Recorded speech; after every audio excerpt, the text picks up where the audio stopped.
as ever. Marvin Gaye's I Want You. What a classic.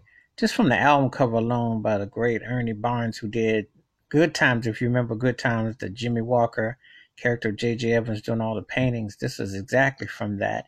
And this is the original with this great album. This album was produced with Leon Ware, the great songwriter, producer, great talent, and co-written with T-Boy Ross, who was Donna Ross's brother. What a classic album. The title track, it tells a story of him. It's like a journey through a man trying to rekindle an old flame.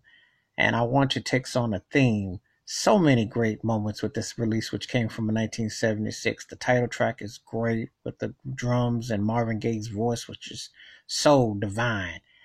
The classic After the Dance. What a great song. Many and years later, in 1991, Foreplay featuring El DeBarge did a great cover with Patti LaBelle on the hook. A great sensual song that makes you think and reminisce.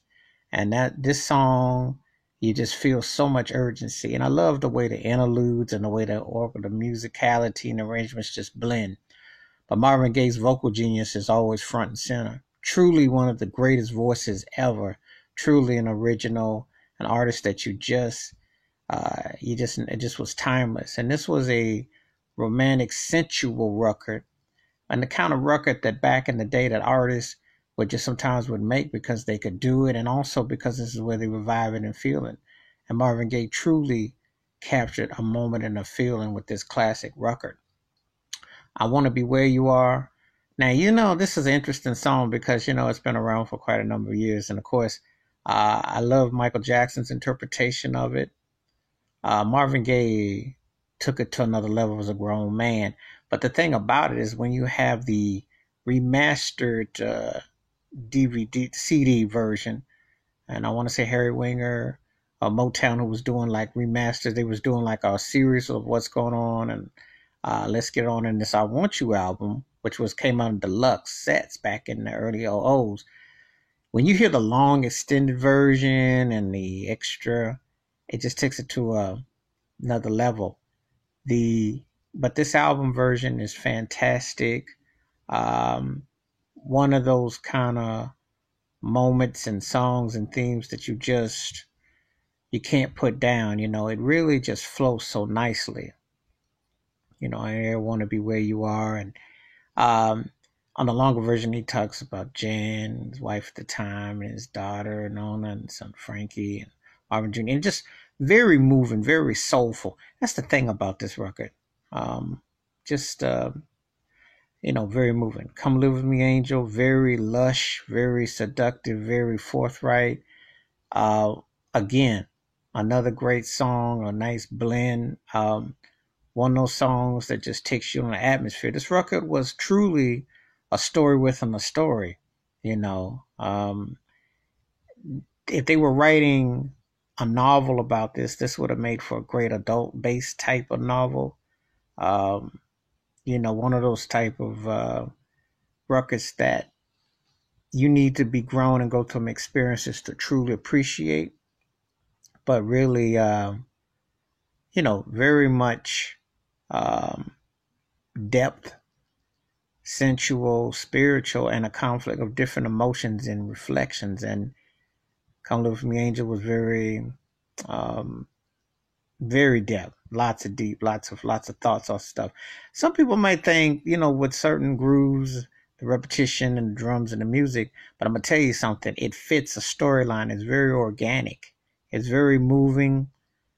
You feel where he was coming from as an artist, and even though he was channeling the great Leon Ware's writing and T-Boy Ross with the lyrics and everything with the music, it fits so well into Marvin Gaye's thing that's the mark of great artistry right there. That I'm going to say this again. If you're a great artist, you can have somebody else write your songs and it can still sound like you because you have earned that right, the way you interpret a lyric, the way you wear it on your sleeve, the way you wear it with your heart, and the way that it comes across. That's the key about not only selling a lyric or a song, but that's just in your DNA as an artist. And Marvin Gaye did that as great as anyone who's ever done it.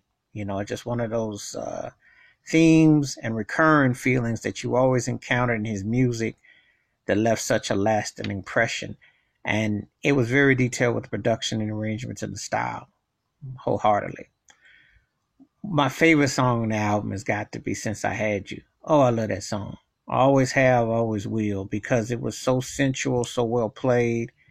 It takes you back in time to people, lovers had broken apart, been away for some time, but then they met up again and they rekindled that old feeling and that old sentiment, that old, you remember when, how we were together, what our passions, what our enrichments was, what our hearts were, what, you know, Marvin Gaye just had a way of just bringing it out, and you could feel it. You could truly feel that his blood and his heart was being pouring on this. And I love the sensual depth and the richness of this record. I love the way he sung that song, and the way he was feeling, and the emotions and the background and the harmony, and you know, just like he just had a way of knowing when to hit that moment, hit that spot, and you just knew it was coming, and you had to be ready for it. And he just understood the layering with his lead vocals, his background vocals, his sentiment, just so many things that he just expressed, and it was just truly very profound, uh, very smooth, very smart, very detailed. And, this is one of my favorite albums ever. Um, One of my top three Marvin Gaye records ever. And I just think that it's just endured. It just has so much depth to it, just has so much feeling to it. And you feel where he's coming from and his expressive ways and his uh, the richness of the production and the arrangements and the musicianship, the harmony. And, it's the kind of record that it tells a story from start to finish. That's what you used to want in an album. That's what you used to want to feel from a record. And Marvin Gaye truly got the essence of that and then some with this great record from 1976, And he is underrated for his great album run, but he had a great album run, and he shows so much depth and versatility. So this is my take on Marvin Gaye's "I Want You" album. Feel free to hit the like and subscribe. Tell me your favorite songs off this record, where this album ranks for you in your Marvin Gaye discography, and let's talk about it. Hit the like and subscribe, and the bell rings as a new video. You have a great day. Peace.